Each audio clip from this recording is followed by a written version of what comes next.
ज्या वेळेला महिलांना तुम्हाला स्पेशल ट्रीटमेंट नाही द्यावी लागणार, म्हणजे त्याच्यासाठी तुम्हाला स्वतंत्र अभियान घेण्याची ज्या वेळेला गरज लागणार नाही, तेव्हाच खऱ्या अर्थानं ते महिला सक्षमीकरण असणार. जरी महिला पुढे आहेत, म्हणजे निवडणूक त्या लढवत आहेत, पण मग त्यांचं खरं तर सगळं काम त्यांचे नवरे करत आहेत किंवा त्यांच्या सोबतचे भाऊ आहेत किंवा फॅमिली मधले जे कोणी पुरुष आहेत ते करतात. तर मग खरं तर या संधीचा, म्हणजे रिझर्वेशन म्हणून जी संधी मिळाली आहे त्याचा उपभोग महिलांना घेता येतो आहे का अजूनही, असं वाटतं का? एखादा बलात्कार किंवा अतिप्रसंग झालाय, त्या मुलाचं कुटुंब त्याची साथ देत असतं.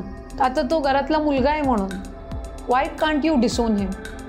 त्याने काही तुमचं नाव काय कुठं मोठं केलेलं नाहीये की तुम्ही त्याची बाजू घेऊन त्याला वाचवायला. Let him also lose something. Only then he will realise what the girl has lost in her life. अनेकदा असं म्हटलं जातं की आपल्या राज्याला महिला मुख्यमंत्री नाही मिळाली. मला स्वतःला असं वाटतं की जे कोणी मुख्यमंत्री असते त्यांच्या कार्यकाळामध्ये महिला सक्षमीकरणासाठी किती बाबी होतात, महिलांसाठी सुरक्षित वातावरण निर्माण करण्याच्या दृष्टिकोनातून काय गोष्टी त्याच्यामध्ये केल्या जातात, महिलांना सेंटर पॉइंट ठेवून काय गोष्टी केल्या जाऊ शकतात, ह्याला जास्ती प्राधान्य देणं गरजेचं आहे. आणखीन एक खूप महत्त्वाची योजना जी तुम्ही आता रिसेंटली इंट्रोड्यूस केली ती म्हणजे लाडकी बहीण योजना. आम्ही ही योजना लॉन्च केली 28 जूनला. 1 जुलैपासून आम्ही फॉर्म भरायला चालू केलं. 1.5 कोटी महिलांनी जुलै महिन्यात फॉर्म भरले. आम्हाला तर दिसताना तर असं दिसतं की हे फ्रीबीजचं राजकारण आहे, की हे काहीतरी आता एक मोठी वोट बँक आहेत, महिला आहेत आणि मग त्यांना हे 1500 रुपये देणार आहे, जे माहित नाही ते पुढे किती काळ कंटिन्यू पण होणार आहे. तर ज्यावेळेस तुम्ही अशा योजना आणता त्यावेळेस तुमचा काय विचार असतो?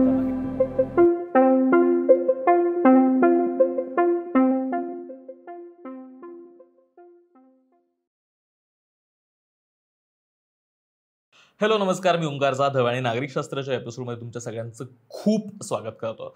नागरिकशास्त्रामध्ये आपण अशा सगळ्या विषयांसोबत, अशा सगळ्या विषयांवर चर्चा करण्याचा प्रयत्न करतो. खरं तर जे आपल्यासोबत रोजच्या आयुष्यासाठी खूप महत्त्वाचे आहेत. आणि आज आपल्यासोबत खास पाहुणे आहेत ज्यांच्यासोबत आपण एक अत्यंत महत्त्वाचा आपल्या जवळचा असा विषय चर्चेला आणणार आहोत. नागरिकशास्त्रामध्ये खरं तर आपण वेगवेगळे डिपार्टमेंट्स पाहिले, वेगवेगळे विभाग बघतो की जिथे वेगवेगळ्या विभागांचं कसं काम चालतं हे एक समजून घेण्याचा आज त्यातनं प्रयत्न असणार आहे. आज आपल्यासोबत आहेत आदिती तटकरे, ज्या महिला आणि बालकल्याण मंत्री आहेत, महाराष्ट्राच्या कॅबिनेट मंत्री आहेत. आणि थँक्यू सो मच तुम्ही आलात आणि वेळ दिलात तुमचा. आज आपण एकतर हे समजून घेण्याचा प्रयत्न करणार की नक्की महिला बालविकास खातं कसं चालतं, नक्की काय काम करतात त्या, आणि काय पद्धतीनं त्या आत्ताच्या सगळ्या पॉलिटिकल सिनॅरिओमध्ये, जेंडर रोल्स आणि या सगळ्यामध्ये काय महाराष्ट्राचं भवितव्य बघतात. तर स्वागत आहे तुमचं. थँक्यू, धन्यवाद. तर आम्ही एकतर नागरिकशास्त्रामध्ये ना प्रत्येक त्या क्षेत्रात काम करणाऱ्या लोकांकडनं हे समजून घेण्याचा प्रयत्न करतो की त्यांचं डिपार्टमेंट काम कसं करतं. तर महिला बालकल्याण खातं ज्यावेळेस आपण म्हणतो, तर आम्हाला हे कधीच कुणी सांगितलेलं नाही की हे खातं नेमकं कसं काम करतं. तर अगदी थोडक्यात जर तुम्ही सांगू शकलात की एक तर स्कोप ऑफ वर्क काय असतो या खात्याचा आणि नेमकं काम काय पद्धतीनं चालतं या खात्याचं. ओके, बेसिकली मी पहिलं बालविकासकडे येईन. जो बालविकास विभाग आहे हा साधारणपणे 0 ते 6 वयोगटातील जी मुलं असतात किंवा जन्मल्यापासून 6 वर्षापर्यंत जे त्यांचा पोषण असतं किंवा त्यांची जे काही वाढ असते किंवा त्यांच्याशी निगडीत ज्या काही आरोग्याच्या बाबी असतात याकडे लक्ष केंद्रित करून असतं. या व्यतिरिक्त 6 ते साधारणपणे 18 या वयोगटामधली जी मुलं असतात यांच्यातल्या काही बाबी ह्या विभागाअंतर्गत येत असतात. जसं उदाहरणार्थ अनाथ मुलं असतात, तर अनाथ मुलांना प्रमाणपत्र देऊन, सर्टिफिकेट देऊन त्यांना बालसंगोपन केंद्र असतील, त्यांना बालगृह असतील किंवा हॉस्टेल्समध्ये त्यांच्या राहण्याची सुविधा करणं, या सगळ्या गोष्टी त्याच्यामध्ये असतात.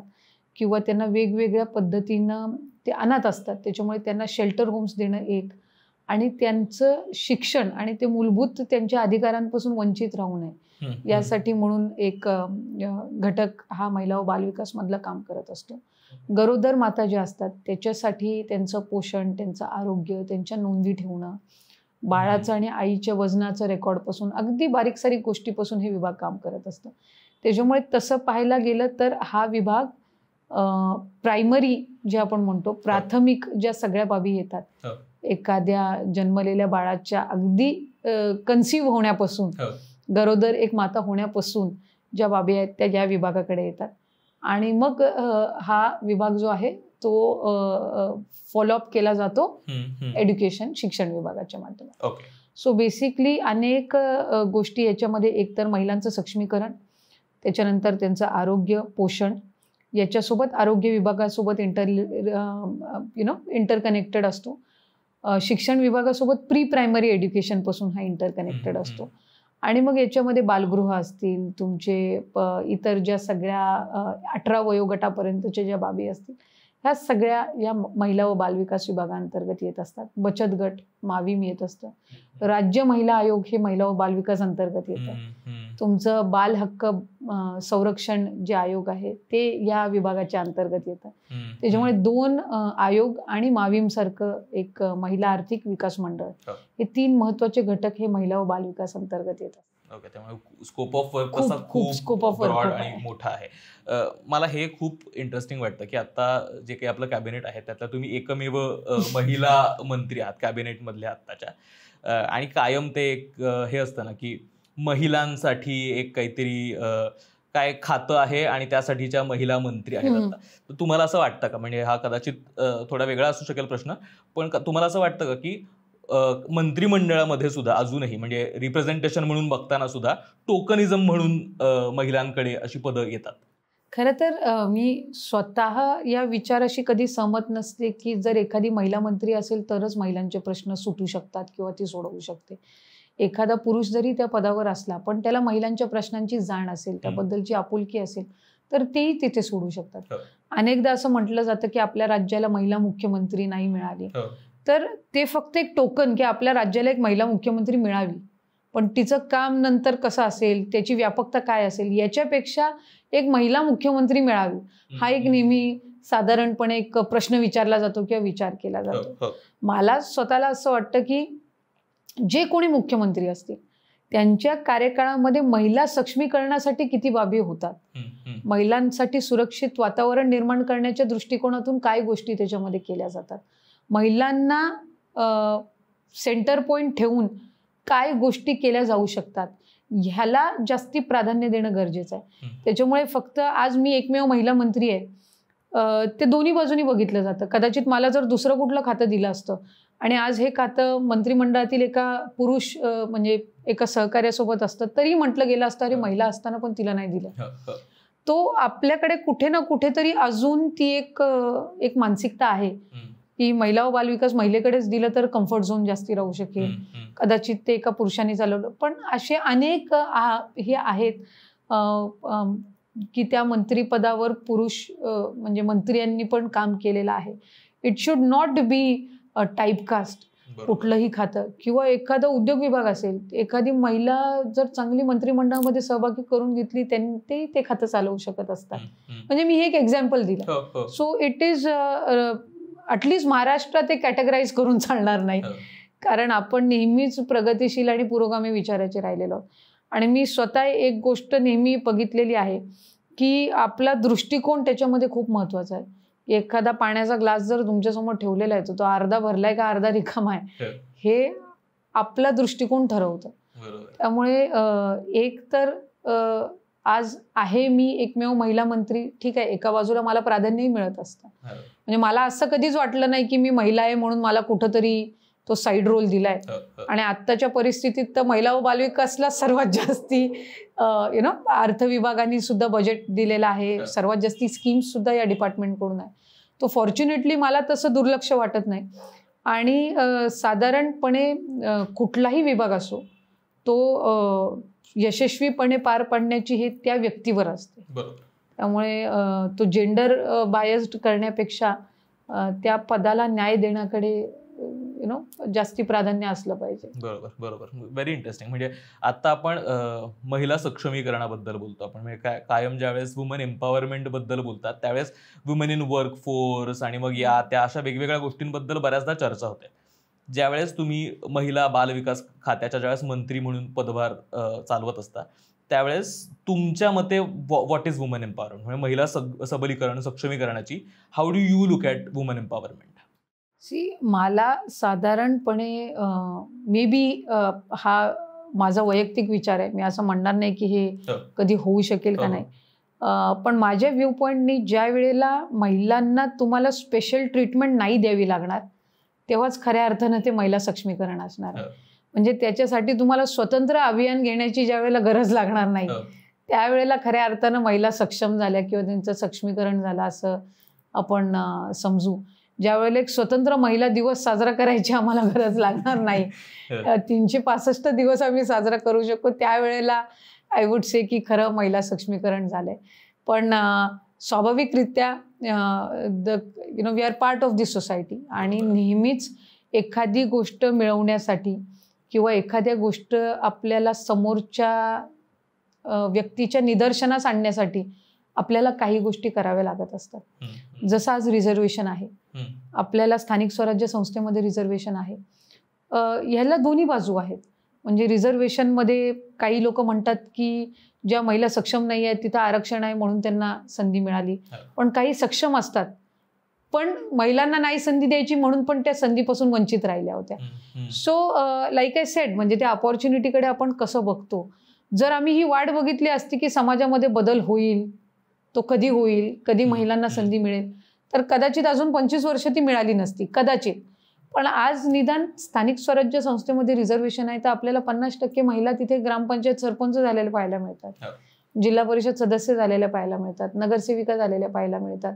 So these are the opportunities. आता तर पार्लमेंट आणि विधानसभेमध्ये पण 33% आरक्षण येईल. हे चेंजेस कधी येतील मानसिकतेत हे आपल्या हातात नाहीये. पण ज्या ज्या अपॉर्च्युनिटीज आपल्याला मिळतात त्या अपॉर्च्युनिटीजचं जास्तीत जास्त आपण उपयोग करून घेणं, इतर महिलांसाठी त्याचं व्यासपीठ तयार करणं. मी आज मंत्री आहे, ठीक आहे, मला ती अपॉर्च्युनिटी मिळाली, पण माझी मानसिकता ही आहे की आज मी एकटी मंत्री न राहता माझ्या मंत्रिमंडळामध्ये ज्या वेळेला आणखीन माझ्या 5 महिला सहकारी येतील, so that is the kind of view point we should have. That is what I feel. तर मी विमेन एम्पॉवरमेंटकडे त्या दृष्टीने बघते की एका महिलेला अपॉर्च्युनिटी मिळण्यापेक्षा ज्या वेळेला कलेक्टिव्हली महिलांना इक्वल अपॉर्च्युनिटी मिळेल, सो दॅट इज खऱ्या अर्थानं विमेन एम्पॉवरमेंट किंवा महिलांचं सक्षमीकरण. बरोबर. तुम्ही आता रिझर्वेशन म्हणजे महिला आरक्षणाच्या बद्दल बोललात, तर म्हणजे जरी महिलांना ती अपॉर्च्युनिटी मिळते आहे, पण आपण बऱ्याचदा हे ऐकतो, बोलतो आणि बऱ्याचदा हे पाहिलेलं आहे की जरी महिला पुढे आहेत, काम करतायत, जरी त्या नेत्या म्हणून आहेत, म्हणजे निवडणूक त्या लढवत आहेत, पण मग त्यांचं खरं तर सगळं काम त्यांचे नवरे करत आहेत किंवा त्यांच्यासोबतचे भाऊ आहेत किंवा फॅमिलीमधले जे कोणी पुरुष आहेत ते करतात. त्यामुळे फोरफ्रंटला म्हणून फक्त एक रिझर्वेशनसाठीचा महिला चेहरा आहे आणि काम खरं तर इतर पुरुषच करत आहेत. तर मग खरं तर या संधीचा म्हणजे रिझर्वेशन म्हणून जी संधी मिळाली आहे त्याचा उपभोग महिलांना घेता येतो आहे का अजूनही, असं वाटतं का? मी तुम्हाला खरं सांगू की तुम्हाला संधी ही वारंवार मिळत नसते, पण आरक्षणाने असू दे किंवा निवडणूक लढवल्यावर असू दे, तुम्हाला जी संधी मिळते ना त्याचा वापर तुम्ही कशा पद्धतीनं करता. वापर म्हणजे तुम्ही ऑब्व्हियसली लोकप्रतिनिधी म्हणून निवडले गेल्यानंतर त्या पदासाठीच्या योग्यतेने तुम्ही काम कसं करता हे त्या व्यक्तीवर अवलंबून आहे. मी नेहमी महिलांना सांगत असते की तुम्ही ठीक आहे, ग्रामीण भागातली एखादी महिला सरपंच झाली पण तिला 5 वर्षाचा कार्यकाळ मिळत असतो. पहिल्या वर्षी शिकण्यामध्ये जाईल, पण ती शिकण्याची जिद्द आपल्यामध्ये असली पाहिजे. कदाचित पहिल्या वर्षामध्ये तिच्या अवतीभोवतीचे लोक तिला सहकार्य करतील, तिला गाईड करतील, पण त्याच्या पुढे जर ती शिकत गेली आणि तिने स्वतःमध्ये तो कॉन्फिडन्स निर्माण केला की नाही, मी हे पद वापरू, म्हणजे मी स्वतः हे पद चालवू शकते किंवा मी स्वतः एक ग्रामसभा चालवू शकते, मी स्वतः निर्णय घेऊ शकते, तर मग इंटरफिअरन्स आपोआपच कमी होईल. तुम्ही फक्त आरक्षित आहे, तुम्ही निवडणूक लढवली आहे, तुम्ही त्या खुर्चीवर आहे आणि मागून कोणतरी चालवतंय, याची खंत तिला तिच्या मनामध्ये जाणवणं फार गरजेचं आहे. म्हणजे मी फार फॉर्च्युनेट आहे. मी जिल्हा परिषदेची अध्यक्ष झाली, मी 2.5 वर्ष जिल्हा परिषदची अध्यक्ष होती, पण माझ्या वडिलांनी किंवा माझ्या थोरल्या भावानी कधीच माझ्या जिल्हा परिषदेच्या कामकाजामध्ये कधी इंटरफिअरन्स केला नाही. म्हणजे मी ज्या वेळेला त्या पदावर बसली, माझ्या जिल्हा परिषदच्या कार्यालयामध्ये सुद्धा ते एकदा आलेले नाहीयेत. सो तो एक त्यांनी ठामपणे, म्हणजे मला माहिती होतं की मला जेव्हा अडचण येईल किंवा मला कुठेतरी त्यांचं गायडन्स लागेल त्यावेळेला ते आहेत. बॅक ऑफ द माइंड तो सपोर्ट आपल्याला गरजेचा असतो. पण त्यांचं असं मत होतं की ठीक आहे, तू एकदा कदाचित चुकशील, एकदा काहीतरी राहून जाईल, पण त्याच्यातूनच आपल्याला शिकायला मिळत असतो. तो ही मानसिकता महिलांमध्ये ज्या खासकर निवडणुका लढवतात ज्या नगरसेविका होतात किंवा सरपंच होतात, पंचायत समिती सदस्य किंवा जिल्हा परिषदवर जातात, त्यांनी ही मानसिकता ठेवणं खूप गरजेचं आहे. आणि 5 वर्षाचा कार्यकाळ काही छोटा कार्यकाळ नसतो. If you are a good learner, if you intend to be a good learner, तुम्ही 6 महिन्यातच सगळं शिकू शकता. आणि आज इतक्या स्थानिक स्वराज्य संस्थे अंडर पण इतक्या संस्था आहेत जे तुम्हाला प्रशिक्षण देतात आणि त्याच्यातून तुम्ही शिकणं हे गरजेचं आहे. बऱ्याचशा वेळेला मी नोटीस केले की एका पदावर पोहोचल्यानंतर त्या व्यक्तीला वाटायला लागतं की अरे आपल्याला सगळंच माहिती आहे, आपण या खुर्चीवर बसलो. ॲक्च्युली तसं नसतं. मी आज जरी मंत्री म्हणून काम करत असली तरी मी पहिल्यांदाच कॅबिनेट मंत्री झाले. एखाद्याचे चांगले 4 ओपिनियन्स ऐकून घेऊन त्याच्यातून शिकणं हे कुठल्याही व्यक्तीने ठेवलंच पाहिजे. त्याच्यामध्ये काही तुम्हाला कमीपणा वाटण्याचं वगैरे काहीच कारण नसतं. पण एक आहे की तुमची शिकण्याची मानसिकता असली पाहिजे. So it is a good opportunity given by people to you. ती रिझर्वेशननी असू दे किंवा ती विना आरक्षित असू दे, तुम्हाला संधी मिळाली आहे आणि त्या संधीचा उपयोग तुम्ही तुमच्या पदावरच्या कामासाठी कसा करता याच्यावर खूप गोष्टी अवलंबून असतात. I am personally of the opinion की तुम्हाला एक संधी आरक्षणाने मिळाली की तुम्ही त्या 5 वर्षात काम असं केलं पाहिजे की पुढच्या वेळेला ती जागा जनरल जरी आली तरी लोकांनी तुम्हाला निवडलं पाहिजे. Very interesting perspective. म्हणजे मला मिलिंद कांबळे म्हणून आहेत, त्यांचं ह्या रिझर्वेशन बाबतीतलं एक खूप महत्त्वाचं वाक्य आठवतं आणि आवडतं ते. म्हणजे reservation is like reservation is like a runway. तुम्हाला तुमचं विमान तिथे घालवायचं आहे आणि जोपर्यंत तुम्ही टेक ऑफ करत नाही तोपर्यंत दुसरं विमान तिथपर्यंत तिथे येणार नाही. तर ते रनवे म्हणून वापरणं हा खूपच चांगला पर्स्पेक्टिव्ह वाटतो. आणखीन एक खूप महत्त्वाची योजना जी तुम्ही आता रिसेंटली इंट्रोड्यूस केली ती म्हणजे लाडकी बहीण योजना. तर एकतर ते देण्यामागचा थॉट काय होता मला हे विचारायचं. कारण मला कायम असा प्रश्न पडतो की म्हणजे आपण अजूनही समाज म्हणून, सोसायटी म्हणून किंवा देशाचा पॉलिटिक्स म्हणून अजूनही त्या फ्रीबीजच्या राजकारणामध्ये आहोत का अजूनही, की तुम्हाला हे दिलं जाईल आणि म्हणून तुम्ही इम्पॉर्टंट आहात. म्हणजे ज्यावेळेस आपण वुमन एम्पॉवरमेंट बद्दल बोलतो त्यावेळेस आपल्याला इतके मोठी ठोस पावलं किंवा इतकं मोठं इन्फ्रास्ट्रक्चर किंवा इतके मोठे सरकारी तिजोरीतले पैसे त्यांच्यासाठी अपॉर्च्युनिटीज क्रिएट करण्यासाठी किंवा एम्प्लॉयमेंट क्रिएट करण्यासाठी लागलेले दिसत नाहीत फारसे. पण त्यावेळेस ॲट द सेम टाइम आपल्याला मग अशा काही योजना दिसतात. तर how do you look at it? म्हणजे आम्हाला तर दिसताना तर असं दिसतं की अच्छा हे फ्रीबीजचं राजकारण आहे, की हे काहीतरी आता एक मोठी वोट बँक आहेत, महिला आहेत आणि मग त्यांना हे 1500 रुपये देणार आहे, जे माहीत नाही ते पुढे किती काळ कंटिन्यू पण होणार आहे. तर ज्यावेळेस तुम्ही अशा योजना आणता त्यावेळेस तुमचा काय विचार असतो याच्या मागे? आपण जनरली ज्या वेळेला या गोष्टींचा विचार करतो ना त्यावेळेला कदाचित हा विचार येतो की फ्रीबीज, लाभ आणि म्हणतो. पण बाय अँड लार्ज आपण जर बघितलं ना तर असा खूप मोठा घटक अजून आहे ज्यांच्या जीवनामध्ये एक एक रुपयाचं खूप महत्त्व आहे. त्यांना आज 1500 आपण त्यांना तो सन्मान निधी देतो, याचं मौल्य त्यांच्या जीवनामध्ये खूप आहे. आम्ही ज्या वेळेला ही स्कीम आम्ही आणत होतो त्यावेळेला सर्वात महत्त्वाची भाग जो या स्कीममध्ये आम्ही आणत असताना केला ते म्हणजे की साधारणपणे जर तुम्ही बघितलं ना की गृहिणी असतात, आजही आपल्याकडे गृहिणींची संख्या मोठ्या प्रमाणामध्ये आहे. त्यांना स्वतःला आर्थिकरित्या सक्षम होण्यासाठी काहीच साधन नसतं. ठीक आहे, ते बचत गटाचा भाग असतील, काही BC मध्ये पार्टिसिपेट करतात, पण हे इट इज व्हेरी लिमिटेड. बऱ्याचशा गृहिणी हे घरी सांभाळतात, शेती करत असतील, आणखीन काही थोड्या बहुत गोष्टी, पण कुठंतरी फायनान्शियल डिपेंडन्सी ही त्यांच्या आयुष्यात आहेच. तुम्ही बघितलं तर अनेक अशा गृहिणी आहेत ज्या नेहमी रिग्रेट करत असतात की मी शिकली असती तर माझं असं झालं असतं, मी हे केलं असतं तर ते झालं असतं, मी असं असतं तर तसं झालं असतं, माझं लग्न 18व्या वर्षी नसतं झालं तर कदाचित मी आणखीन ग्रॅज्युएशन कंप्लीट केलं असतं. ह्या रिग्रेट्समध्ये साधारणपणे 70-80% महिला ह्या आजही असतात. It is a normal human psychology, त्याच्यामध्ये काही वेगळं हे नाही. पण आम्ही ही योजना आणल्यानंतर ज्या वेळेला आम्ही अनेक महिलांसोबत इंटरॅक्शन करत होतो, इतके अनुभव त्यांच्याकडून ऐकायला मिळाले की कदाचित आम्ही ज्या वेळेला स्कीम आणली ना त्यावेळेला एक पर्स्पेक्टिव्ह आपण ठेवून ती आणतो, एक विशिष्ट विचार आपण करून आणतो. ज्या वेळेला आपण समाजामध्ये महिलांसोबत इंटरॅक्ट करतो त्यावेळेला आपल्याला कळतं की याचा ब्रॉडर पर्स्पेक्टिव्ह किती आहे. मी काही दिवसांपूर्वी शहापूरला होती, दौऱ्याला गेली होती, तिथं खूप महिला जमल्या होत्या. तिथे मला एक घरकाम करणारी महिला भेटली, मोलकरीण. ती मला म्हटली मी 4 घरातलं काम करते, माझ्या नवऱ्याने मला सोडलंय आणि माझी 2 मुलं माझ्याकडे असतात आणि मी 4 घरांमध्ये रोज जाऊन धुणी भांडी करते. मला त्याचे हजार रुपये मिळतात, काही ठिकाणी 500 रुपये मिळतात. असे करून 3,500-4,000 माझ्या महिन्याला होत असतात. 2 मुलं माझी शिकतायत.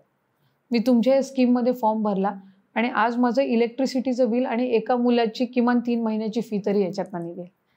सो वी डोंट नो किती कोणाला ह्याची व्हॅल्यू कशा पद्धतीनं त्यांच्या आयुष्यामध्ये उपयुक्त ठरू शकते याचं आपण म्हणजे उदाहरण पण नाही कधी कधी आपण त्याचा विचार नाही करू शकत. एक मुलगी मला बदलापूरच्या ठिकाणी भेटली. ती म्हटली मला ती त्या महानगरपालिकेच्या हद्दीमध्ये ती रोज सकाळी कचरा गोळा करते आणि तिला कराटेची फार आवड आहे. तिने तालुकास्तरीय कराटेच्या स्पर्धांमध्ये भाग घेतला होता लहान असताना, शाळेत होती. नंतर शाळा ऑब्व्हियसली गरिबीमुळे तिच्या कौटुंबिक परिस्थिती आर्थिक परिस्थितीमुळे सोडावी लागली. ती मुलगी म्हटली की मला महिन्याला 1200 मिळतात कारण मी तिथे कॉन्ट्रॅक्ट बेसिसवर काम करते. पण आज हे तुमच्या 1500चा मी फॉर्म भरला आहे आणि माझी फार इच्छा आहे की मी माझे कराटे क्लासेस परत चालू करावे आणि एकदा तरी आपल्या राज्यासाठी कराटेला रिप्रेझेंट करावं. सो लिटरली म्हणजे हे ऐकण्यातले एकदम असे गुजबम्स आणणारे इन्सिडेन्सेस होते. कारण ज्याच्याकडे सगळं असतं ना त्याला त्या गोष्टीची कमी किंमत आणि जाणीव असते. पण ज्यांच्याकडे नसतं आणि त्यांना जर त्यांच्या 4 स्वप्नांपैकी एखादं तरी ह्या माध्यमातून पूर्ण होताना दिसत असेल ना, तो त्याचा एक वेगळं समाधान आपल्याला असतं. म्हणजे ते ऐकत असताना तरी आपल्याला वाटतं. अशी अनेक महिलांना मी ज्या वेळेला भेटली इतके पॉझिटिव्ह रिस्पॉन्सेस होते की कदाचित ज्या वेळेला आपण ही लॉन्च करतो तेव्हा आपल्याला माहित नसतं की हे इतक्या खोलवर कारण असू शकेल. आम्ही 4-5 गोष्टींनी विचार केला होता की कदाचित याचा ती तिच्या वैयक्तिक ह्याच्यासाठी खर्च करेल, घर खर्चासाठी करेल, तिच्या आरोग्यासाठी करेल. बट याच्या मागे सुद्धा एवढे डिफरन्सेस त्यांच्या आयुष्यामध्ये येऊ शकतात. तो that was for us also it was very encouraging. त्यामुळे एखादी स्कीम आणल्यानंतर आपण खरंच त्या लाभार्थ्यापर्यंत ज्यावेळेला पोचतो ना तेव्हा आपल्याला कळतं की आपली ही स्कीम किती इम्पॅक्टफुल आहे. म्हणजे हा तर मुद्दा खूपच महत्वाचा आहे की खरं तर ते 1500 रुपये आपल्याकडे खूप लोक आहेत त्यांच्यासाठी खूप महत्वाचे आहेत, खूप मोलाचे आहेत आणि ते प्रत्येक त्यांच्या आयुष्यात काहीतरी सिग्निफिकंट काहीतरी बदल घडवू शकतात. पण हे करत असताना ज्यावेळेस आपण विमेन इन वर्कफोर्स बद्दल पण बोलतो, म्हणजे आता खूप जास्त आपण रिझर्वेशन बद्दल पण बोलतो आहोत, आणखीन मुख्य प्रवाहात आपल्याला महिलांना आणखीन आणायचं आहे, वेगवेगळ्या ठिकाणी काम करायचं आहे, त्यावेळेस कामामध्ये त्यांना जास्त अपॉर्च्युनिटीज मिळाव्या यासाठी ज्यावेळेस तुम्ही हे डिपार्टमेंट चालवता आहे तर त्यावेळेस काय धोरण असतं तुमचं कामामध्ये जास्ती वर्कफोर्समध्ये आणखीन बायका आणण्यासाठी डिपार्टमेंट म्हणून हे ज्यावेळेस महिला बालविकास खातं ज्यावेळेस चालतं त्यावेळेस खात्याचे प्रतिनिधी म्हणून तुमचं एक काय धोरण असतं? ते एक तर विभागामार्फत ज्या वेळेला आम्ही एखादी भरती येत असते तो ऑब्व्हियसली माझा महिला व बालविकास विभाग असल्यामुळे आम्ही अधिकाधिक 90% महिला वर्कफोर्सेस माझ्या इथे कार्यरत आहे. का अंगणवाडी सेविका आहेत, मदतनीस आहेत, या सगळ्या महिला आहेत. अधिकारीसुद्धा माविमचे बचत गट आहेत सो तेसुद्धा महिला आहेत. त्यामुळे 90% महिला याच्यामध्ये असतात. आम्ही हा प्रयत्न करत असतो की ज्या वेळेला आम्ही एक पॉलिसीज आणतो त्यावेळेला इतर विभागामध्ये सुद्धा महिलांना अधिकाधिक रिप्रेझेंटेशन मिळण्याच्या दृष्टीने काही आपण त्या पॉलिसीजच्या माध्यमातून आपण पॉइंटर्स किंवा इंडिकेटर्स त्या डिपार्टमेंटला द्यावे हा एक आम्ही विचार करत असतो त्याच्यामध्ये नेहमीच. उदाहरणार्थ प्रशासनामध्ये समजा 10 पदं असतील, उदाहरणार्थ रिक्त पदं असतील आणि त्याच्यातली काही ठराविक महिलांसाठी राखीव असतील तर ती जागा महिला अधिकाऱ्यांनी भरल्याशिवाय ती इतर कुठल्याही कॅटेगरीमध्ये ओपन करू नये हे एक बेसिक इंटेन्शन असतं जेणेकरून तिथं महिलांचं रिप्रेझेंटेशन व्हावं. पॉलिसीमार्फत आम्ही त्या डिपार्टमेंट्सला इंडिकेटर्स देत असतो की त्यांनी दर वर्षाला एक तरी महिलांच्या हिताची योजना आणावी त्या डिपार्टमेंटकडे. समजा उदाहरणार्थ उद्योग विभाग असेल so we try to promote की उद्योग विभागाने जे उद्योग महिलांना 50% एम्प्लॉयमेंट देईल त्यांना तुम्ही इन्सेंटिव्स द्या सो दॅट ऑटोमॅटिकली या गोष्टी प्रमोट होतात. उच्च व तंत्र शिक्षण विभाग असेल त्यांनी आता 8 लक्षापेक्षा कमी ज्यांचं वार्षिक उत्पन्न आहे त्यांना उच्च शिक्षण मोफत देण्याची योजना आणली. म्हणजे automatically girls will get opportunities in getting educated or higher educated. So ती एक हे असते. किंवा आता महिलांना एस टीमध्ये 50% सवलत तिकिटामध्ये मिळाली. So that travelling becomes more economical. त्यांच्यावर तो आर्थिक भार कमी पडतो. त्याच्यामुळे या सगळ्या ज्या गोष्टी असतात या आम्ही अधिकाधिक पॉलिसीच्या माध्यमातून प्रमोट करायचं बघतो.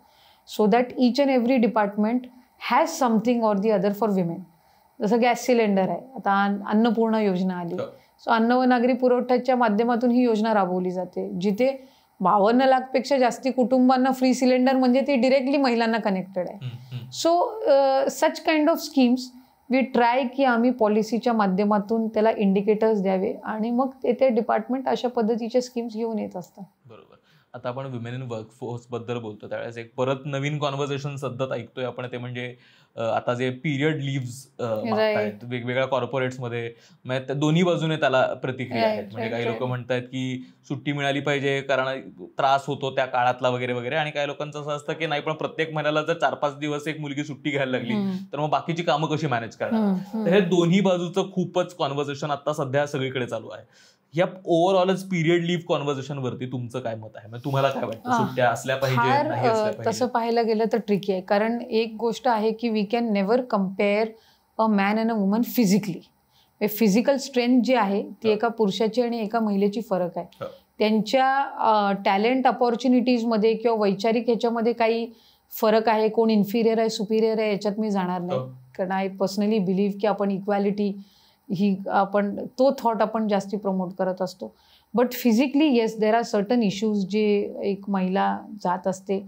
आणि साधारणपणे मासिक पाळी दरम्यान बहुतांशी महिला ज्या पहिले 3 दिवस ते इतके एक्स्ट्रीम पेनमध्ये असतात की हा खरं तर दोन्ही बाजूंनी खूप ट्रिकी विषय. कारण एका बाजूला आपण म्हणतो की महिलांना जास्ती अपॉर्च्युनिटीज वर्कप्लेसवर मिळायला पाहिजे, पण एखादं प्रायव्हेट सेक्टर असेल ते काय विचार करतं की मग या जसं तुम्ही म्हटले की 4 दिवस यांनी जर सुट्टी घेतली तर कामावर त्याचा परिणाम होईल.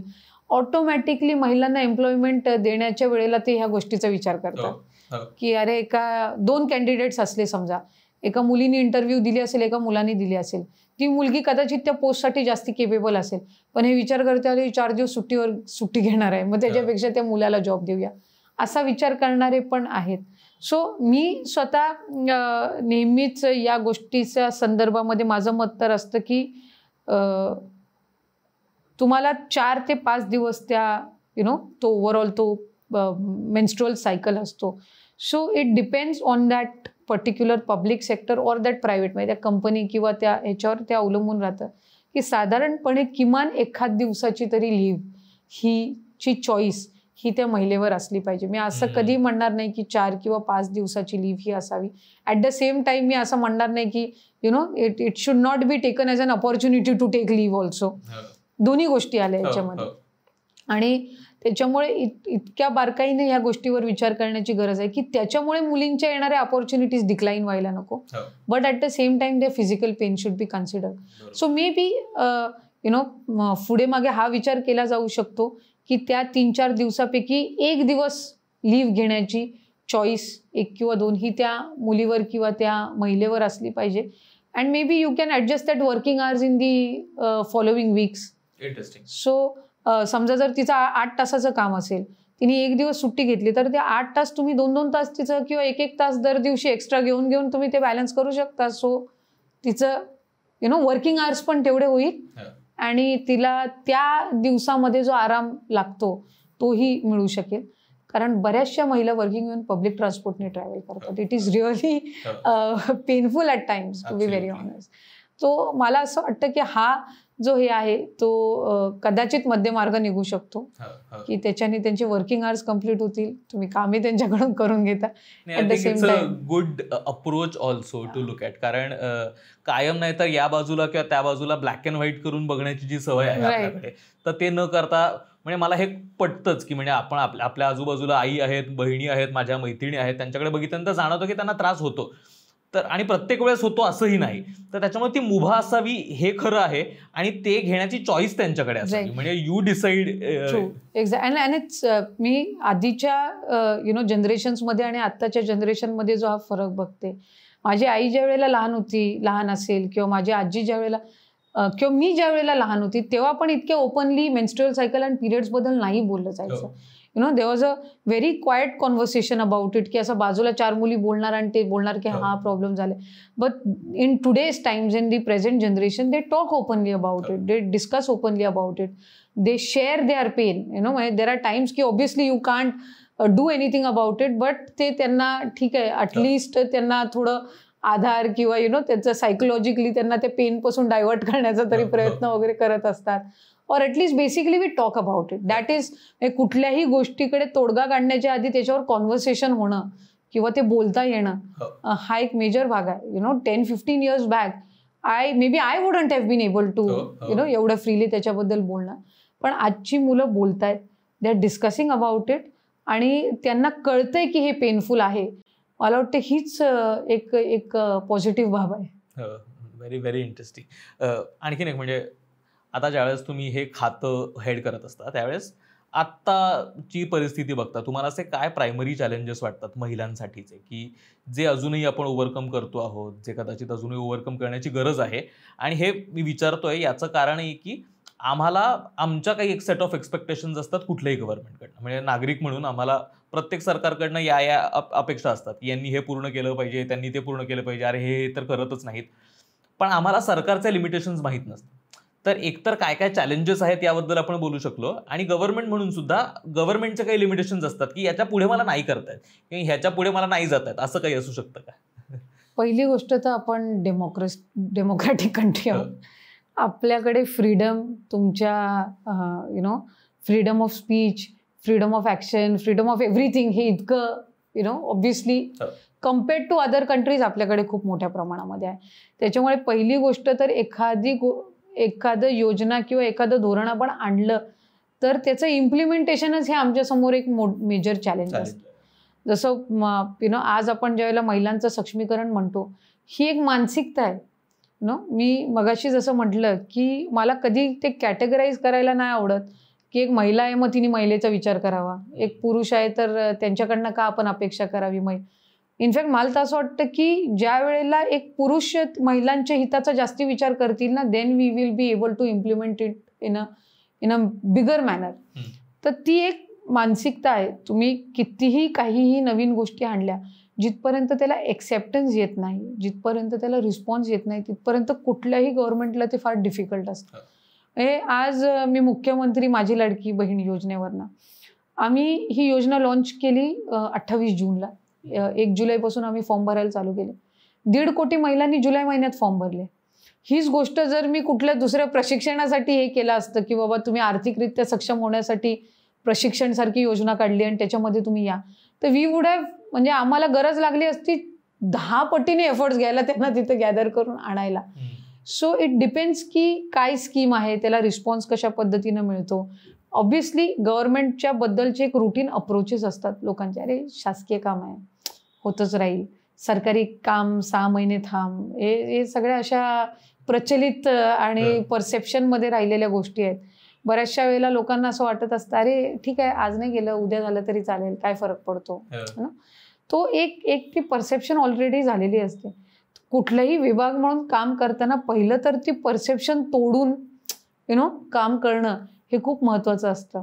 I will give you a very small example. आता ह्या स्कीम जी चालू आहे त्याच्यावरनंच खूप महिलांनी फॉर्म्स भरले. आम्ही 3-4 दिवसापूर्वी DBT चालू केलं, 3000 DBT झाले. मला खूप महिलांचे मेसेजेस आले, अरे आमच्या खात्यात DBT जमा झालं तुमचे, म्हणजे 3000 आले. बऱ्याच महिलांनी फोन लावून सांगितलं की अरे ते आमच्याकडनं चुकून फॉर्म भरायचं राहून गेला होता, तर ते ना आता आम्हाला भरायचेत. तो स्कीम ॲक्च्युली इथपर्यंत पोचली होती की चुकून कोणाचा भरायचा राहील असं इतकं but there was no faith की अरे हे फॉर्म भरून घेत आहेत तर नक्की DBT येईल का नाही, किंवा आता ज्या वेळेला ते जमा व्हायला लागले रक्कम तर दुपटीने कॉल्स येतात की अरे आमचा फॉर्म भरायचा राहून गेला. So basically these are certain examples जे सांगतात की ज्या वेळेला एखादी गव्हर्नमेंट स्कीम आपण पहिले आणतो ना त्यावेळेला ती परसेप्शन झालेली आहे लोकांची की अरे हे मिळेल, त्याचा बेनिफिट की कधी होईल, मिळेल का नाही मिळेल, सरकारी आहे, आज फॉर्म भरून घेतला 6 महिन्यांनी बेनिफिट देतील, मग आपण नंतरच भरूया. तो ही साधारणपणे रुटीन झालेलं असतं. त्या परसेप्शनमधून बाहेर आणणं हे खूप मोठं चॅलेंज असतं. त्यामुळे ते एक मेजर चॅलेंज आम्ही डिपार्टमेंट म्हणून फेस करत असतो एखादा नवीन उपक्रम आम्ही आणत असताना. तो it is always difficult to start, but once it is started मग त्याला रिस्पॉन्स मिळत गेला की for department also it is very encouraging. Interesting. आणि एक म्हणजे आता आपण ज्यावेळेस महिलांबद्दल बोलतो आहोत त्यावेळेस खूप मोठा सेक्शन अजूनही असा आहे की म्हणजे 1/3 ऑफ आपल्याकडच्या महिला आर ॲनिमिक. काय एक साधारण 30% महिलांवरती त्यांच्या घरांमध्ये हिंसा होते. तर यासारखे ज्यावेळेस खूप प्रश्न येतात म्हणजे अर्थात scope of your department is very huge. म्हणजे अगदी गरोदरपणापासून ते अगदी त्यांच्या पुढच्या आयुष्यापर्यंत असा खूप मोठा लार्जर स्कोप आहे. तर कुठलीही गोष्ट ज्यावेळेस तुमच्या डिपार्टमेंटकडे येते त्यावेळेस त्याच्या प्रायोरिटीज काय पद्धतीनं सेट केलेल्या असतात. म्हणजे आत्ता आम्हाला निर्णय घ्यायचे आहेत त्यावेळेस मी या बाजूचे निर्णय आधी घेतले जातील, मग यानंतर हे येतील, अशी डिपार्टमेंट म्हणून तुमची प्रायोरिटी कशी सेट केली जाते? फॉर्च्युनेटली प्रत्येक डिपार्टमेंटमध्ये त्या गोष्टींसाठी एक स्पेसिफिक आयोग किंवा सेक्शन्स असतात. जसं आज डोमेस्टिक अब्यूजसाठी किंवा महिलांवर होणारे अत्याचार असेल किंवा काही जर सेक्शुअल अब्युजेस असतील तो याच्यासाठी महिला आयोग आहे. तो ऑब्व्हियसली ॲज अ डिपार्टमेंट इतकं वास्ट आहे की सगळ्या गोष्टींकडे एकाच वेळेला तुम्हाला लक्ष देणं साधारणपणे पण शक्य नसतं आणि त्या कुठल्याही विभागाच्या आवाक्याच्या पण बाहेरचा विषय असतो प्रॅक्टिकली. सो आयोग असतं. सो ह्या सगळ्या गोष्टी ज्या आहेत त्या डिरेक्टली त्या महिला आयोगकडे जातात. सो दे कॅन त्याच्यामध्ये लक्ष घालून त्याच्यामधले जे सगळे कायदे असतात त्याच्यामधल्या ज्या सगळ्या तरतुदी असतात ह्या सगळ्या तिथे असतात. एखादा बालकाच्या संरक्षणाचा असेल तर तो बाल हक्क संरक्षण आयोगाकडे जातो. So that it is specifically working on that. एखादा कुठला पोषणच्या बाबतीमध्ये विषय असला, अंगणवाडीचा असला तर तो ऑब्व्हियसली आमच्या इथे ICDSला येतो. एखाद्या अनाथ मुलाचा असला, अनाथ पत्र त्याला आणखीन मिळालं नसेल, एक्झाम्पल्स मिळतील, तो ICPSकडे जात असतो. So we have these various sections. So there is म्हणजे असं कधीच नाहीये की कुठल्या याच्यापैकी चौघांपैकी कोणाला आधी प्राधान्य द्यायचं किंवा काय. फॉर्च्युनेटली प्रत्येक ह्याला एक व्यवस्थित सेटअप असतो आणि बेसिकली एखादी कुठली गोष्ट आपल्याकडे आल्यानंतर ती कुठे डायरेक्ट करायची आहे आपल्याला, ती कुठे तो that is quite clear. The only thing म्हणजे जी सर्वात महत्त्वपूर्ण बाब आहे की याची इंटेन्सिटी समजून त्या सगळ्या प्रोसिजरला गती देणं. So these are certain things that as a department और ते विभाग म्हणून जे आम्ही करत असतो.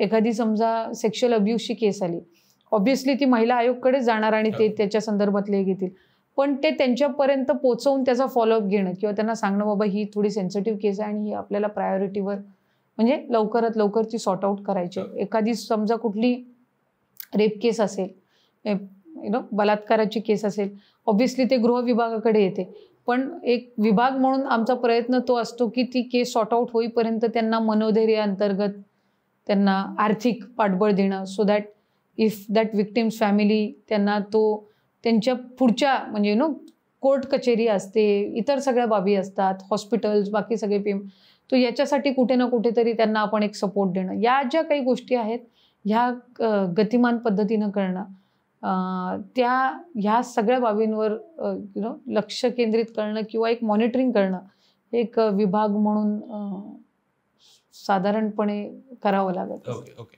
म्हणजे आता आपण त्या सगळ्या व्हायलन्स आणि या सगळ्या गोष्टींबद्दल बोलतो तर आणि ते रिसेंट आपल्याकडे ताजी केस आहे कोलकात्यामध्ये जे काही आपण मोठी घटना पाहिली आणि त्याच्यानंतरचे आणखीन बरंच काय बघतो आहोत. एकतर आपण एका बाजूला एक्सपेक्ट करतो की महिलांना रिझर्वेशन मिळावं, त्यांनी वर्कफोर्समध्ये यावं, त्यांनी बाहेर येऊन कामं करावीत आणि काय पुरुषांच्या खांद्याला खांदा लावून कामं करावी. आपण इक्वॅलिटीबद्दल बोलतो, पण एका बाजूला सिस्टीम म्हणून सुद्धा, गव्हर्नमेंट म्हणून सुद्धा किंवा संस्थानं म्हणून सुद्धा म्हणजे व्हॉट एव्हर सिस्टीम्स म्हणून, समाज म्हणून सुद्धा आपण त्यांना बाहेर येऊन सुरक्षिततेची भावनाही देऊ शकत नाही. तर ज्यावेळेस तुम्ही अशा पोझिशनला बसलेला असतात जिथे या एखाद्या राज्याचं खातं या पद्धतीचं जिथं महिला आणि बालविकास सारखं खातं चालवतात, ज्यावेळेस आपण एक्सपेक्ट करतो महिलांनी वर्कफोर्समध्ये यावं आणि ज्यावेळेस अशा घटनाही आपण रोज, ही एक घटना तर आता फार हायलाईट झाली म्हणून, पण रोज अशा 2-2, 3-3, 4-4 रोजच वेगवेगळ्या घटना वेगवेगळ्या ठिकाणून येतात. तर how can we expect women to step out आणि वर्क ज्यावेळेस आपल्याला त्यांना बेसिक प्रायोरिटी वाईज ज्या सुरक्षिततेची भावना आहे समाजात वावरण्याची ती देऊ शकत नाही. तर how do you look at all of that? अशा घटना कोणालाही म्हणजे ती व्यक्ती एका पदावर असो किंवा ती व्यक्ती सामान्य याच्यामध्ये असो तरी ती डिस्टर्ब करणारीच आहे. म्हणजे आज ज्या वेळेला मी या पदावर बसली आहे आणि ही घटना ज्या वेळेला मी ऐकते त्यावेळेला ती मलाही इक्वली वेदनादायी आहे, म्हणजे मलाही इक्वली पेनफुल आहे. कारण आज मी त्या पदावर बसले म्हणून नाही, but at the end of the day I am a girl. कुठे ना कुठेतरी ते तिचं जे पेन आहे म्हणजे तो इमॅजिन करूनच आपल्याला हे होतं. आणि एक मी आपल्याला सांगते की आपण कोणाबद्दलही ज्या वेळेला अशी घटना ऐकतो ना, तो पहिला आपण ते स्वतःला ते कोरिलेट करण्याचा प्रयत्न करतो. And then we realise how painful it can be. तो या इतक्या म्हणजे कुठे ना कुठेतरी आपल्याला सायकोलॉजिकली हर्ट करणाऱ्या किंवा वीक करणाऱ्या गोष्टी आहेत. कारण एका बाजूला आपण म्हणजे काल 15 ऑगस्ट होतं आणि आपण आपलं राष्ट्रगीत म्हटल्यानंतर आणि नॅशनल अँथम नंतरच आपण भारत माता की जे आपल्या ऑटोमॅटिकली आपल्या येऊन जातं मुखातून, बाय डिफॉल्ट येऊन जातं त्यात. पण ॲट द सेम टाईम अशा त्याच वेळेला अशी काही घटना जर झाली असेल तर psychologically it hits you very badly. आणि आज ती घटना समोर आली आहे आणि त्याच्या संदर्भात इतके कॅन्डल मार्चेस होत आहेत किंवा लोक त्याच्याबद्दल हे करत आहेत. म्हणजे याच्यात कॉन्ट्ररी एवढा आहे की एक तर कुठल्या तरी पुरुषांनीच ते तिच्यावर तो अत्याचार केलेला आहे, but at the same time जे तिच्यासाठी उतरलेत ह्याच्यामध्ये पण पुरुषांची संख्या जास्ती आहे. म्हणजे जे तिला न्याय मिळावा म्हणून कॅन्डल मार्च करतायत किंवा ते न्याय सरकार किंवा शासनाकडे मागतायत, ह्याच्यामध्ये पण तुम्ही जर बघितले तर एवढीच मुलांची पण संख्या आहे. म्हणजे कुठे ना कुठेतरी there is a huge section in main also who feel की हे जे होतं हे चुकीचं आहे आणि हे त्यांना बघवत नाही आहे किंवा त्यांच्या सहनशक्तीच्या पलीकडचं आहे. पण ही एक मानसिकता आहे. कदाचित ही स्टेटमेंट कोण कशा पद्धतीनं घेईल मला माहीत नाही, पण ज्या वेळेला अशी मानसिकता असते त्यावेळेला एक कुठलंही प्रशासन, कुठलीही पोलीस यंत्रणा कारण जगभरामध्ये दुर्दैवाने अशा खूप घटना रोज घडत आहेत. And unfortunately we haven't been able to control them. आणि हे कायम चाललेले आहेत. काही घटना आहेत ज्या अशा पद्धतीनं समोर येतात, पण रोजच्या जीवनामध्ये असे किती सेक्शुअल अब्युजेस होत असतील की जे कदाचित आपल्या समोर येतही नाही, ज्याच्यावर ते अब्यूज होत असेल ते बोलून पण दाखवत नसेल. बऱ्याचशा वेळेला सेक्शुअल अब्युजेस होतात पण ते कुटुंबातलंच असतं म्हणून ते कधीतरी त्यांच्या कुटुंबातल्या व्यक्तीसमोर पण नाही बोलून दाखवत, पण हे त्यांना सायकोलॉजिकली खूप वीक करत असतं. त्यामुळे ही साधारणपणे आपण बघितलं तर एक मानसिकता आहे, विकृत मानसिकता आहे. आणि with only good kind of upbringing याला लॉंग टर्ममध्ये चेंज आणला जाऊ शकतो. हां, एक गोष्ट आहे की कायद्याचा धाक असणं किंवा अशा आरोपींना फास्ट ट्रॅक पद्धतीनं कोर्टमध्ये ते चालवणं आणि त्यांना शिक्षा देणं. बऱ्याचशा वेळेला आपल्याकडे जर आपण बघितलं तर याला मिळणारी जी शिक्षा आहे ते केसेस थोडं चालत राहतात. बाय दॅट टाईम त्याची इंटेन्सिटी कमी होऊन जाते. म्हणजे ज्या वेळेला ते झालेलं असतं त्यावेळेला घटना, त्यावेळेला त्याची जेवढी इंटेन्सिटी असते तर कालांतराने ती थोडी कमी होत जाते. जिथपर्यंत तो निर्णय लागतो तिथपर्यंत अनफॉर्च्युनेटली दुर्दैवाने नवीन काहीतरी घडलेलं असतं. तो कॅपिटल पनिशमेंटसारखं हे अजूनही आपल्याकडे तेवढ्या मोठ्या पद्धतीनं वापरलं गेलं जात नाही. तो मला असं वाटतं की या कायद्यांमध्ये, या पनिशमेंट्समध्ये कुठेतरी चेंज होणं पण गरजेचं आहे. कारण जिथपर्यंत एक लॉ म्हणून आपण याच्यामध्ये मोठा चेंज आणत नाही किंवा याच्यामध्ये मोठ्यातली मोठी शिक्षा ही कमी कालावधीमध्ये जिथपर्यंत ही त्यांना होणार नाही तिथपर्यंत या संदर्भातला जो एक धाक किंवा भीती आहे ही राहणार नाही. मोस्ट ऑफ द टाइम त्यांच्यामध्ये हे असतं की केलं यार, बघू वर्षानुवर्ष केस चालेल, त्याच्यानंतर आपण बघू काय प्रूफ्स मिळतात काय नाही. त्या कुटुंबाची मानसिकता तिथपर्यंत इतकी विस्कळीत झालेली असते की दे थिंक की अरे माझं मूल तर गेलं, म्हणजे we have already lost our daughter, आता ह्याच्यापेक्षा कायच मिळू शकतं आपल्याला किंवा ती तर परत, म्हणजे अशी कालांतराने त्यांची मानसिकता होत असते. सो कडक शासन आणि गतिमान म्हणजे जो म्हणतो ना आपण तो निर्णय देण्याची किंवा त्यांना शिक्षा देण्याची ही कुठे ना कुठेतरी वाढणं हे खूप गरजेचं आहे. त्यामुळे या सगळ्या गोष्टींकडे अँड बेसिकली आपण नेहमी म्हणत राहतो ना की एखाद्या मुलीवर कुठला अतिप्रसंग झाला ना की पहिला ब्लेम हा त्या मुलीलाच करतात, तू तिथं गेलीसच का, तू 7 नंतर बाहेरच का होती. पण हा प्रश्न अनफॉर्च्युनेटली कधीच त्या मुलाला विचारला जात नाही की तू 7 नंतर काय करतोय. आपल्याला म्हणजे ही अजूनही हीच मानसिकता आहे की एकटी मुलगी जर फिरत असेल तर ती अपॉर्च्युनिटी आहे, ती रिस्पॉन्सिबिलिटी म्हणून कोणच बघत नाहीये अजून. तो ही जी मानसिकता आहे ही कुठंतरी बदलणं खूप गरजेचं आहे. आणि ही मी मुलगी म्हणून बोलून होणार नाही, ती मुलगा म्हणून जिथपर्यंत त्याला रिअलाइज होत नाही तिथपर्यंत त्याच्यात त्या मानसिकतेत काय बदल आणावा किंवा जिथपर्यंत दुर्दैवाने होऊ नये पण त्यांच्या आई किंवा बहिणीवर किंवा कोणावर असा अतिप्रसंग येत नाही तिथपर्यंत त्याला कळत नाही की याची वेदना आणि दुःख काय असतात. So it is a human psychology. फार म्हणजे विकृत मानसिकता आहे ही. आणि खरं तर त्याचं काय असं येस अँड नो मध्ये उत्तर नाही, म्हणजे इतकं ते साधा प्रश्नही नाहीये, तो इतकी कॉम्प्लेक्स सिच्युएशन आहे आणि इतका तो डीप रूटेड मुद्दा आहे की त्याचा असं काही हो आणि नाही मध्ये उत्तर ब्लॅक अँड व्हाईट मध्ये असू शकत नाही. There are so many cases जेव्हा आपण बघतो की एखादा बलात्कार किंवा अतिप्रसंग झालाय, त्या मुलाचं कुटुंब त्याची साथ देत असतं. आता तो घरातला मुलगा आहे म्हणून वाय कांट यू डिसोन हिम. त्याने काही तुमचं नाव काय कुठं मोठं केलेलं नाहीये की तुम्ही त्याची बाजू घेऊन त्याला वाचवायला. Disown him, let him also lose something. Only then he will realise what the girl has lost in her life. फारच विस्तृत होऊ शकतो या विषयाचा. ऑलमोस्ट आता शेवटाकडे चाललो होता, पण आता शेवटचा प्रश्न की 2050 मध्ये तुम्हाला काय वाटतं, म्हणजे महाराष्ट्रातल्या महिला बायका कुठे असतील, म्हणजे इफ यू पिक्चर की 2050 मधलं पिक्चर जर आपण करण्याचा प्रयत्न केला तर कुठे असतील महिला आणि काय पद्धतीचे काम करत असतील, सोसायटी म्हणून आपण काय पद्धतीने त्यांच्याकडे बघत असू, म्हणजे आता जसे समाज म्हणून पुरुष म्हणून महिलांकडे जे बघण्याचा पर्स्पेक्टिव्ह आहे तोच असेल का, की काय असेल, आणि are you hopeful? I am very hopeful. You should be hopeful in life of course. खरं तर आम्ही विभाग म्हणून एक निर्णय आणला की बाळाच्या नावापुढे आईचं नाव पहिलं लागेल, मग त्याच्या वडिलांचं लागेल, मग त्याचं आडनाव लागेल.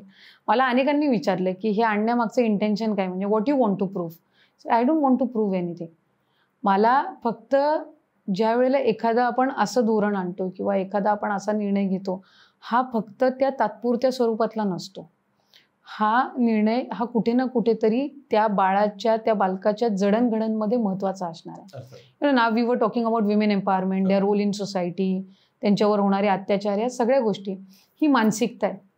तुम्ही ज्या वेळेला एक लहान मूल लहानपणापासूनच त्याच्या नावाच्या पुढे पहिलं त्याच्या आईचं नाव घेईल, मग त्याच्या वडिलांचं नाव घेईल, त्याचं आडनाव घेईल, he will from very childhood realise की his mother and father are not different. एक आई आणि एक वडील हे वेगळे नाही आहेत, एक महिला आणि एक पुरुष वेगळे नाही आहेत, हे समान आहेत आपल्या जीवनामध्ये.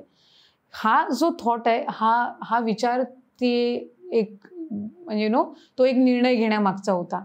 आणि याचे पडसाद पुढे आपल्याला पाहायला मिळतात.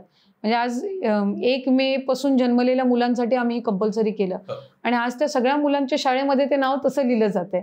ती मुलं ज्या वेळेला त्यांचं नाव घेतात त्यावेळेला ते त्यांच्या आईचं नाव घेतात.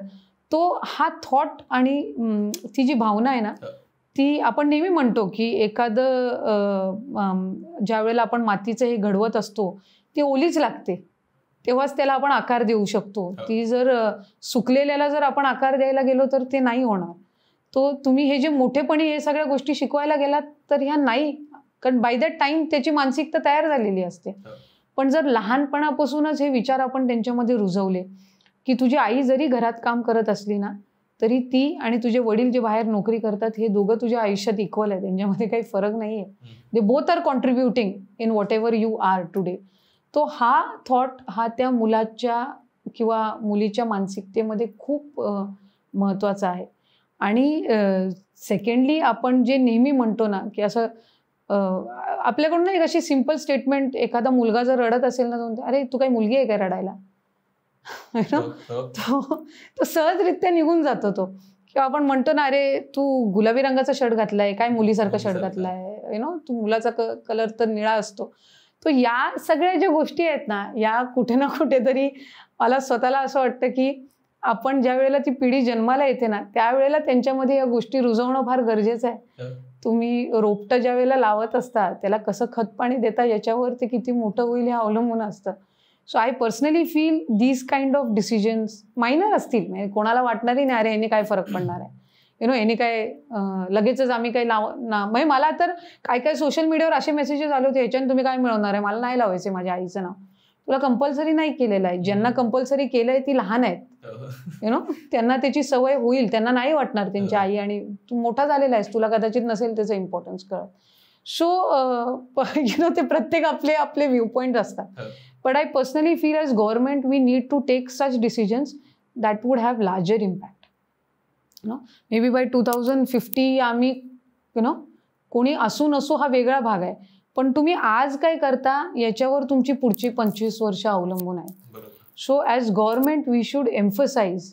आता आज आमदार खासदारांचा रोल काय राहिलेला आहे, आम्हाला लग्न समारंभ अटेंड करावे लागतात, आम्हाला बारशाला जावं लागतं, आम्हाला सो जे एका सरपंच, पंचायत समिती सभापती, सदस्य, आमदार खासदार यांचे रोल सगळे आज मिक्स झाल्यासारखे झाले. But as a part of bureaucracy और गव्हर्नमेंट ॲडमिनिस्ट्रेशन आपण अशा निर्णयांवर एम्फसाइज केलं पाहिजे ज्याचे लार्जर इम्पॅक्ट्स राहतील.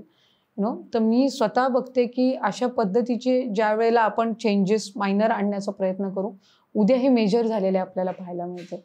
आणि पॉलिसी एखादी आणली की लगेचच तुम्हाला दुसऱ्याच दिवशी ते बदल नाही दिसणार. It takes time, but what we do today is very important. त्यामुळे 2050 मध्ये काय असेल हे आज आम्ही काय करतोय याच्यावर खरं तर अवलंबून आहे. अँड आय पर्सनली फील की 2050 पर्यंत महिलांना रिझर्वेशनच लागू नये, अपॉर्च्युनिटीज मिळण्यासाठी. त्यांना ऑटोमॅटिकली विदाउट रिझर्वेशन त्या अपॉर्च्युनिटीज मिळाव्यात. I can only hope for that. त्याच्यासाठी त्यांना संघर्ष करावा लागू नये आणि त्यांना बेसिक गोष्टींसाठी संघर्ष करावा लागू नये. त्या सिक्युअर्ड असाव्या, तिथपर्यंत ती मानसिकता तयार व्हावी. आणि मी जवळून हा विभाग असल्यामुळे मी दोन्ही गोष्टी बघितलेल्या आहेत की बऱ्याचशा वेळेला लहान मुलगा असो किंवा मुलगी असो, तरुण मुलगा असो किंवा मुलगी असो, यांच्यावर होणारे अत्याचार, खासकर मुलींवर होणारे अत्याचार पुढे येतात. अनेकदा मुलांना सुद्धा फिजिकल अब्युजेसना सामोरं जावं लागत असतं, but they don't talk about it, कारण त्यांना त्याच्यामध्ये कमीपणा वाटतो किंवा त्यांना ऑब्व्हियसली ऑकवर्डनेस त्याच्यामध्ये वाटतं. पण दोन्हीही बाजूनी अशा घटना होत असतात. त्याची संख्या पर्सेंटेज कमी जास्त असू शकेल. जर समजा 10 पैकी 8 मुलींसोबत होत असतील, पण 2 मुलांसोबत पण कुठेतरी होत असतात. So all these things we should be able to treat on equal page. कुठल्याही पद्धतीचं सेक्शुअल, फिजिकल, मेंटल अब्यूज हे अब्यूजच आहे, ते जेंडर बायज नाही असू शकत. आणि मी नेहमी म्हणते की इन्फिरियर आणि सुपिरियर हेच आपल्यामधून निघाला पाहिजे. इक्वॅलिटी हा एकच मुद्दा ज्या वेळेला राहील त्यावेळेला 2050 hopefully would be brighter for all of us. Absolutely. खूप खूप आभार तुमचे. एक तर तुम्ही आलात आणि अत्यंत क्लिष्ट विषय सोपा करून सांगण्याचा प्रयत्न केला, तर त्यासाठी खूप खूप आभार तुमचे. नागरिकशास्त्रावरचा हा एपिसोड तुम्हाला कसा वाटला नक्की कळवा. प्लीज सबस्क्राईब करा. आणखीन कोणते अशा मुलाखती, असे पॉडकास्ट तुम्हाला ऐकायला आवडतील नक्की सांगा. आणि आजचा पॉडकास्ट कसा वाटला हे कळवा. धन्यवाद.